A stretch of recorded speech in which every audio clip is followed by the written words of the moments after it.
ஏசாயா தீர்க்கதரிசன புஸ்தகம் 54வது அதிகாரம் அதனுடைய 13வது வசனம் இப்படி சொல்லுகிறது, உன் பிள்ளைகள் எல்லாரும் கர்த்தரால் போதிக்கப்பட்டிருப்பார்கள். உன் பிள்ளைகளுடைய சமாதானம் பெரிதாயிருக்குமா? உன் பிள்ளைகளுடைய சமாதானம் பெரிதாயிருக்குமா? எவ்வளவு பெரிய பாக்கியம்!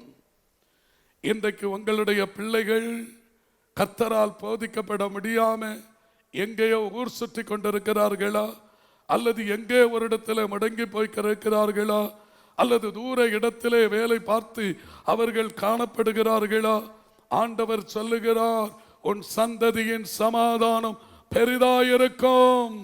2 கரங்களை அப்படி உயர்த்தி உங்க பிள்ளைகள் எங்கிருந்தாலும், ஆண்டவரே இந்த வார்த்தையின்படியே எங்கள் சந்ததிகளுடைய சமாதானம் பெரிதாயிருக்கணும்.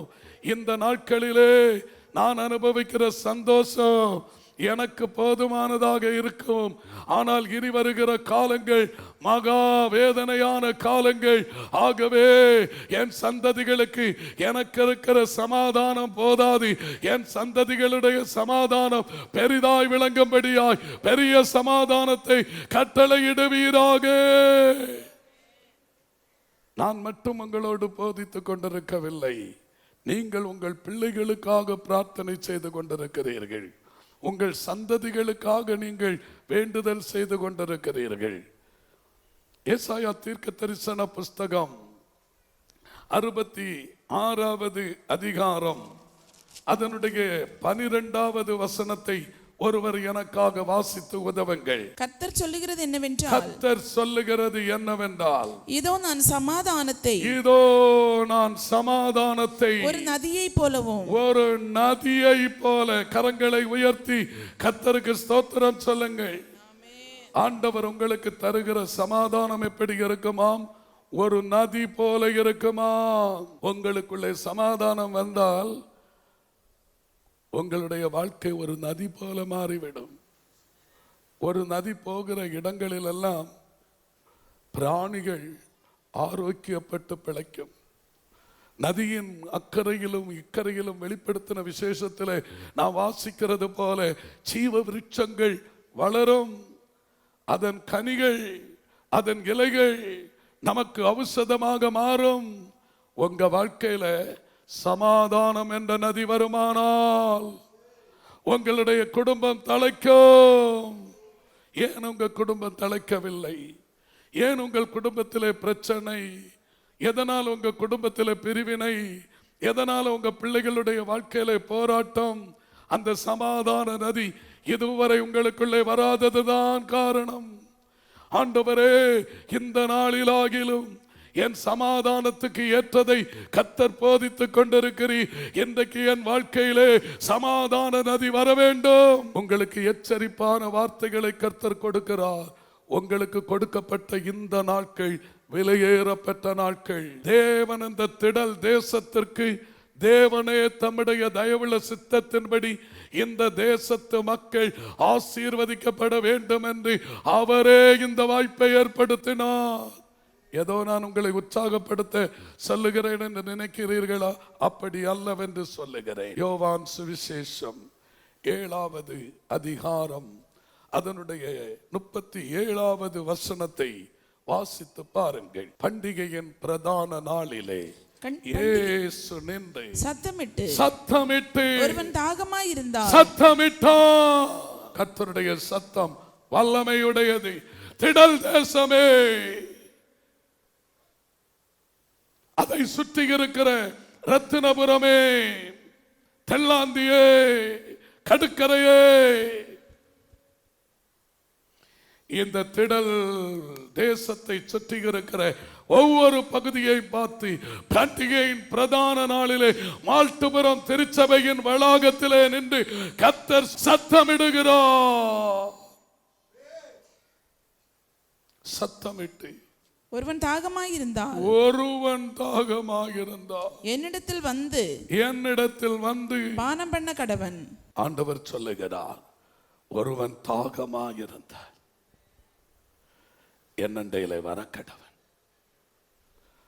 தாகம் தணிக்கிற ஒரு கர்த்தர் இன்றைக்கு உங்கள் அருகாமையில் நிற்கிற யாரெல்லாம் தாகத்தோடு வந்திருக்கிற, தாகம் என்றா ஆர்வம் என்ற அர்த்தம், வாஞ்சை என்ற ஏக்கம் என்ற அர்த்தம், எதிர்பார்ப்பு என்ற அர்த்தம்.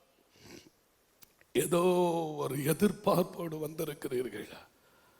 ஆண்டவர் இன்றைக்கு உங்கள் மேலே தம்முடைய வல்லமையை ஊட்டப் போகிறார்.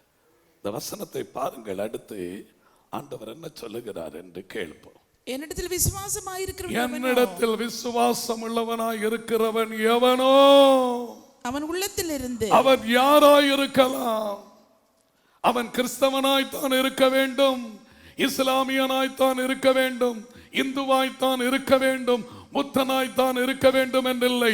மனிதனாயிருந்தால் போதும். மனுக்குலத்துக்கு ஒரே தெய்வம் அவர். யாராயிருக்கலாம், யாராயிருக்கலாம். என்னிடத்தில் வருகிறவனை நான் புறம்பே தள்ளுவது இல்லை. ஒரு சின்ன ஊற்று தான். நான் ஆண்டவரிடத்தில் தாகத்தோட பாரத்தோட, ஆண்டவரே இந்த ஜனங்களுக்காக நான் பரிதபிக்கிறேன், இந்த திடல் தேச மக்களுக்காக நான் பிரார்த்தனை செய்கிறேன் என்று ஒரு சின்ன விதையை, ஒரு சின்ன ஜபத்தை, சின்ன ஒரு வார்த்தையை உங்களுக்கு நான் சொல்லிவிட்டு போகிறேன். ஆனால் அது எப்படி ஜீவ தண்ணீர் உள்ள நதியாக புறப்படுமா? யாருக்கு அது புறப்படுமா? ஆண்டவரை விசுவாசிக்கிறவனுடைய உள்ளத்திலிருந்து ஜீவ தண்ணீர் உள்ள நதிகள் ஓடும். ஒரு மனிதனுடைய உள்ளத்தை ஆண்டவர் அவ்வளவு பெரிதாய் வைத்திருக்கிறார். இந்த பகுதியிலே, திடல் பகுதியில் இருக்கிற மலைகளை பார்த்தேன். இவைகளிலே மழைக்காலங்களிலே தண்ணீர்கள் வரும். எவ்வளவு ஒரு பெரிய மலை இருக்கிறதோ அங்கே மழை பொழிந்தால் அங்கிருந்து தான் தண்ணீர் ஓடைகள் வரும். அநேக தண்ணீர் ஓடைகள் சேர்ந்துதான் ஒரு ஆறாக மாறும். அநேக ஆறுகள் சேர்ந்துதான் நதியாக மாறும். ஆனால் ஆண்டவர் சொல்லுகிறார், நம்முடைய உள்ளம், நம்முடைய ஆத்துமா, நம்முடைய ஜீவன் அது எவ்வளவு பெரியதுங்கிறதை ஆண்டவர் இங்கே வலியுறுத்துகிறார். ஆண்டவரை விசுவாசிக்கிறவன் உலகத்தையே ஜெயிக்கிற ஜெயமுடையவன். அப்ப அந்த மனிதனுடைய உள்ளத்திலிருந்து ஜீவ தண்ணீர் உள்ள நதிகள் ஓடுமாம். சாதாரண நதி இல்லையா? சாதாரண நதியினால ஒருவேளை தேசம், ஒரு பட்டணம் செழிக்கும். ஆனால் ஜீவ தண்ணீர் உள்ள நதி அப்படி புறப்பட்டு ஓடும். ஆமென், ஹல்லேலூயா. வாருமப்பா போதகரே, வாருமப்பா போதகரே, வற்றாத ஜீவ நதியாக, வற்றாத ஜீவ நதியாக, ஜீவ தண்ணீரே, அன்பின் ஆவியானவரே, வற்றாத நதியாக வாரும் போதகரே. இன்றைக்கு வற்றாத ஒரு நதியை கர்த்தர் உங்க வாழ்க்கையில கட்டளையிட போகிறார். தம்மை விசுவாசிக்கிறவர்கள் அடைய போகிற ஆவியை குறித்து இப்படி சொன்னார். அநேகர் ஆவி பெந்தேகோஸ்துக்காரங்களுக்கு என்று பட்டா போட்டுட்டீங்க. பரிசுத்த ஆவி மாம்சமான யாவர் மேலும் ஊற்றப்பட வேண்டிய ஆவி. எல்லா சபைகளிலேயும் பரிசுத்த ஆவியானவருடைய கிரியை நடக்க வேண்டும். ஆனால் அதை நாம் மட்டுப்படுத்தி விட்டோம். ஆண்டவர் சொல்லுகிறார், அவரை விசுவாசிக்கிறவர்களுடைய உள்ளத்திலிருந்து ஜீவ தண்ணீர் உள்ள நதிகள் ஓடும். தம்மை விசுவாசிக்கிற யாராயிருந்தாலும் அவர்கள் அடைய போகிற ஆவியை குறித்து இப்படி சொன்னார். நீங்க பரிசுத்த ஆவியை பெற்றுக்கொள்வது உண்மையானால் உங்க வாழ்க்கை ஒரு நதியாக மாறும். அநேகர் ஆசீர்வதிக்கப்படுவதற்கு அது ஏதுகரமாய் மாறும். பரிசுத்த ஆவியானவரை துக்கப்படுத்தாதீங்க, பரிசுத்த ஆவியானவரை மட்டுப்படுத்தாதீங்க. ஏன் இந்த பரிசுத்த ஆவியை நாம் பெற்றுக்கொள்ள வேண்டும்? இந்த பரிசுத்த ஆவி உங்க வாழ்க்கையில வரும்போதுதான் தேவ சமாதானம் ஒரு நதி போல புறப்பட்டு வரும். கரங்களை தட்டி ஆண்டவரே, நான் இந்த சமாதானத்தை பெற்றுக் கொள்ளுவதற்கு அந்த நதி எனக்குள்ளே வேண்டும். அந்த பரிசுத்த ஆவியின் நதி எனக்குள்ளே ஓட வேண்டும். அந்த நதி என்னை பரிசுத்தமாக நடத்தி பரலோகத்துக்கு கொண்டு போய் சேர்க்கும். ஆண்டவர் உங்களுக்கு அந்த கிருபையை தருவாராக. ஆண்டவர் இன்றைக்கு உங்களோடு ஒரு சமாதான உடன்படிக்கை ஏற்படுத்த விரும்புகிறார்.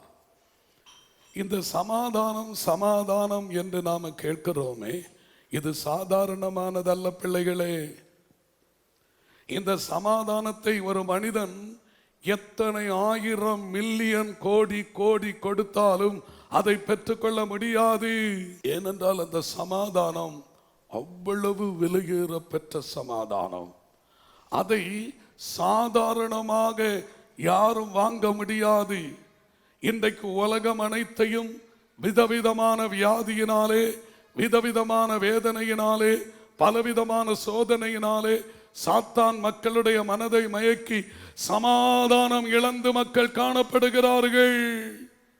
சமாதானம் எங்கே கிடைக்கும், நிம்மதி எங்கே கிடைக்கும் என்று மக்கள் அலைந்து திரிந்து கொண்டிருக்கிறார்கள். காரணம் என்ன? சமாதானத்தை மனிதனால பெற்றுக்கொள்ள முடியவில்லை. சமாதானம் ஒரு மனிதனுடைய வாழ்விலே வந்தால் அவன் சாதனையாளனாக மாறிவிடுவான். சமாதானம் ஒரு மனிதனுடைய வாழ்விலே வந்தால் அவன் சந்தோஷத்திலே தொலைத்து கொண்டிருப்பான், உலகத்தை ஜெயித்து கொண்டிருப்பான், சாத்தானை ஜெயித்து கொண்டிருப்பான். ஆகவே பிசாசானவன் ஒருவரும் இந்த சமாதானம் பெற்றுக்கொள்ள கூடாதென்று அநேகரை மதிமயங்க வைத்துக் கொண்டிருக்கிறான். இந்த சமாதானத்தை மனிதன் பெற்றுக்கொள்ளவே கூடாது என்கிறதுல குறிக்கோளா இருந்து சமாதானத்தை கெடுத்து கொண்டிருக்கிறான். சமாதானம் குடும்பங்களில் இல்லை, தனிப்பட்ட ஜீவியத்திலே சமாதானம் இல்லை, சந்ததிகளுடைய வாழ்விலே சமாதானம் இல்லை. காரணம் என்ன? இந்த உலகம் அனைத்தையும் மோசம் போக்குகிற, நாசம் பண்ணி கொண்டிருக்கிற சாத்தான் மக்களுடைய சமாதானத்தை கெடுத்து கொண்டிருக்கிறான்.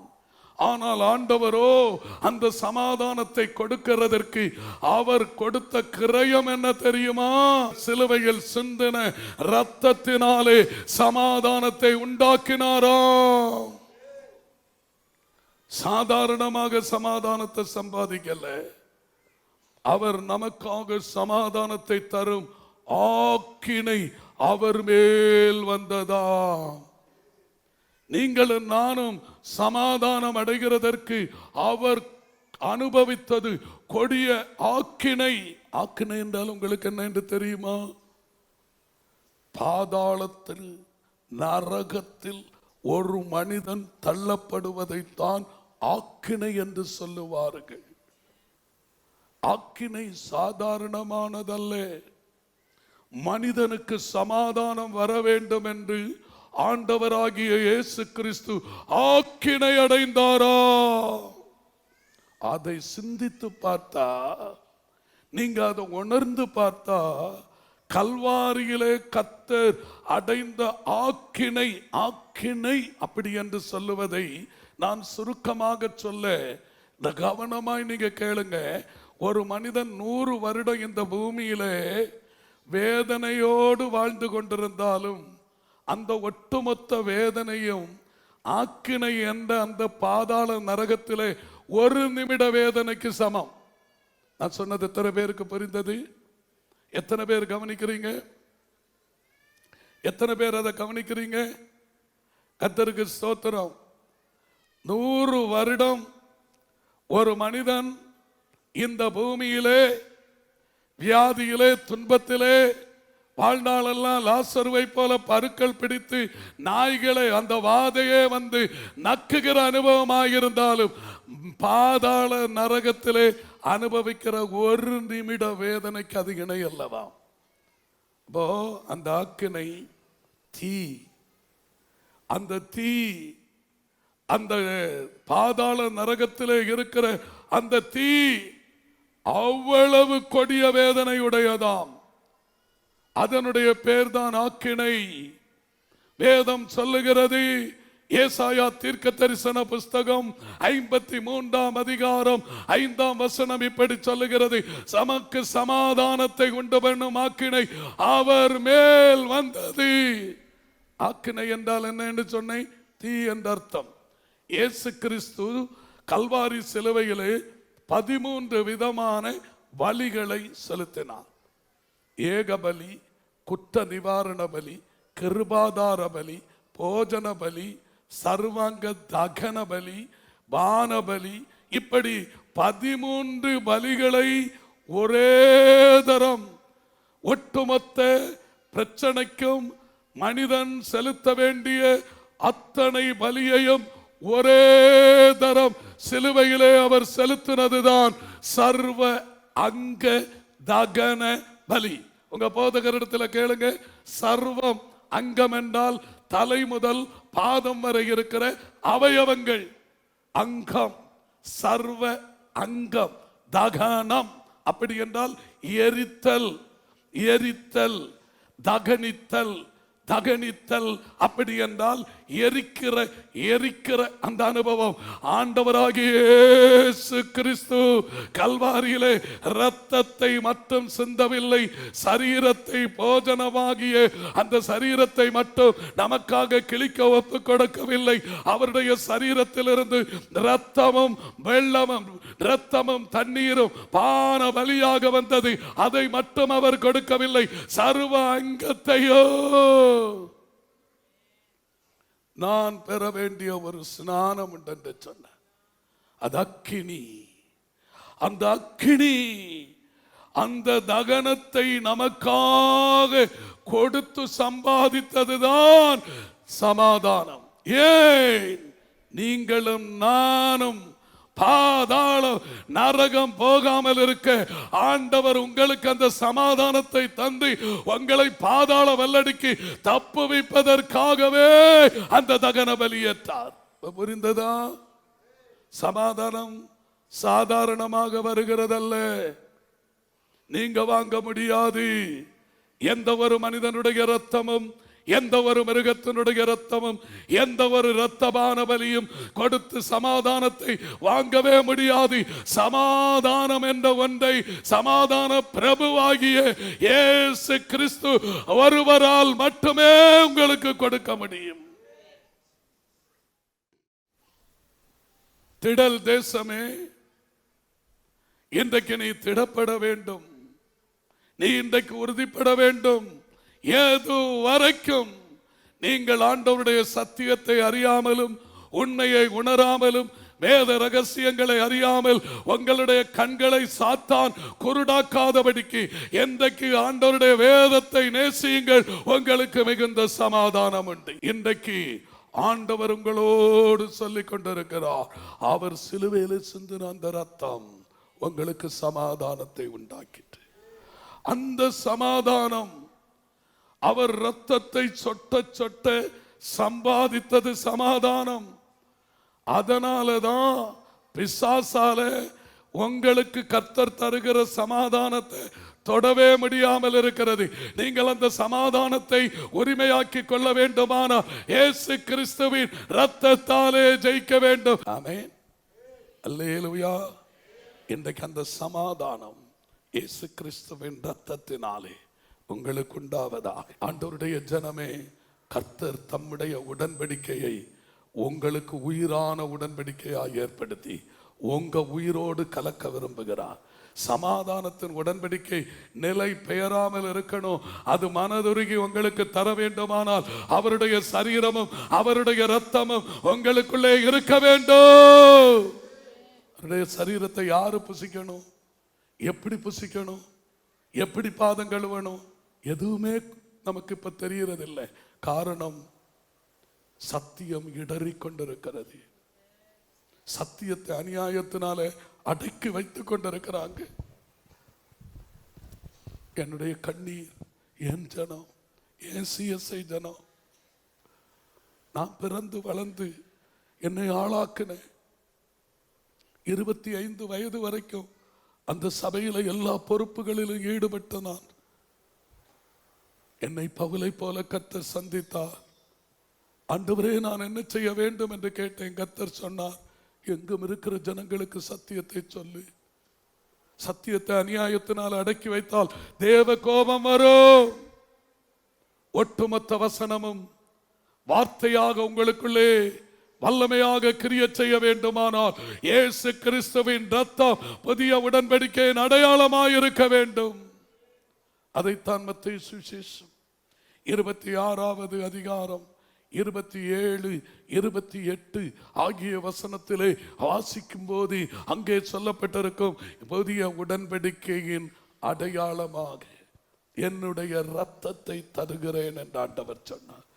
சமாதான உடன்படிக்கையும் அவருடைய ரத்தத்தினாலே, சாவாமையை உங்களுக்கு தருகிற, நித்திய ஜீவனை தருகிற அதுவும் அவருடைய ரத்தத்தினாலே, நித்திய ராஜ்யத்திலே உங்களை கொண்டு போய் சேர்க்கிறதும் அவருடைய பரிசுத்த ரத்தம். இன்றைக்கு உங்க இருதயத்திலே இந்த வார்த்தைகளை முத்திரை வெட்டாய் பொறிக்கிறேன். கர்த்தருடைய வருகையிலே நீங்களும் உங்க குடும்பமும் மாசற்றவர்களாய் வந்து பரலோகத்தில் நிற்க ஆண்டவர் உங்களுக்கு கிருபை செய்வாராக. கர்த்தர் உங்களுக்கு இரக்கம் செய்வாராக. எனக்கு பிரசங்கித்து முடிக்க முடியாது. ஆனா தேவ பிரசன்னம், கண்ணீரோடு நான் விதைத்த விதை திடலிலும் இதை சுற்றிலும் இருக்கிற கிராமங்களிலும் நிச்சயம் கிரியை செய்யும். இந்த தேசம் கர்த்தரை அறியும். இந்த தேசத்தில் இருக்கிற அந்தகார வல்லமைகள் அழியும். இந்த தேசத்தில் இருக்கிற ஜனங்கள் எல்லாரும் அழியாமல் பரலோகத்துக்கு வரணும். எத்தனை பேர் அதை விரும்புகிறீர்கள்? இந்த தேசத்தில் இருக்கிற ஒருவர் கூட, துன்மார்க்கம் கூட சாகிறது கர்த்தருக்கு பிரியமில்லை. அக்கிரமத்திலும் பாவத்திலும் துன்மார்க்கத்திலும் துணிகரத்திலும் பாவத்தின் பிடியிலே பாதாளத்தை நோக்கி பயணம் பண்ணி கொண்டிருந்த என்னை, பாவியில் பிரதான பாவியாயிருந்த என்னை மாற்றின கர்த்தர் எந்த மனுஷனையும் பிரகாசிப்பிக்கிற மெய்யான ஒளியாயிருக்கிறார். அவரிடத்தில் எவ்வளவேனும் இருள் இல்லை. அந்த மெய்யான ஒளி இன்றைக்கு உங்க உள்ளத்தில் வரும், உங்களுக்கு சமாதானம் தரும். ஆமென், ஆமென். நீங்க அந்த சமாதானத்தை இன்றைக்கு இழக்காம கண்ணீரோட, கல்வாரியில எனக்காக கர்த்தர் சிந்தின ரத்தம் என் சிரசு முதல் பாதம் வரை இறங்கட்டும். எனக்கு சமாதானத்தை உண்டு பண்ணுகிற ஆக்கினை நீர் அடைந்தீரே, எனக்காக பரிகார பலியாக மாறினீரே என்று யார் யாரெல்லாம் உண்மையாய் ஒத்துக்கொள்ளுகிறீர்களோ உங்க மேல அந்த சமாதானம் தங்கும். உங்க சந்ததி மேல தங்கும். உங்க சந்தானங்கள் வாழும். நீங்கள் சமாதானம் பண்ணுகிறவர்களாய் மாறுவீர்கள்.